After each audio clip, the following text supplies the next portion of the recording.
Okay everyone, I just want to show everyone how easy it is to put a chill coil in a bucket. I'm brewing an alt beer today and I want to have temperature controlled to this.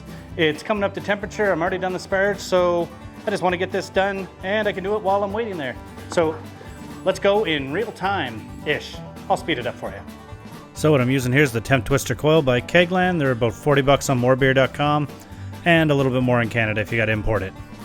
So here's the process, pretty straightforward. I could see through the lid, so I marked out the holes to drill, then I used a step drill bit to drill out the holes. The bit goes through the plastic very easily, so be careful you don't go too far. Then check the hole with the bulkhead fitting that came with the chiller.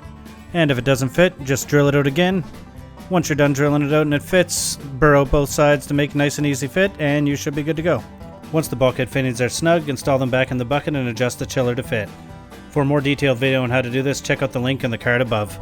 Okay, so real time was a great idea in theory, however, my battery of the camera ran out. I have my glycol chiller set up with the 3/8 inch inner diameter hosing, or EVA barrier I guess you call it or whatever, but either way 3/8 inch hosing, and I just have these 90 degrees hookups so they go on nice and easy there.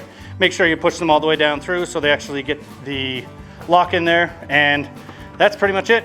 You have a glycol chiller set up for a fancy fermenter, the bucket. And since I missed it, you definitely don't have to use a glycol chiller for this. Any sort of bucket with ice water in it and a pump should work just good. Just keep that recycling through and keep the ice coming.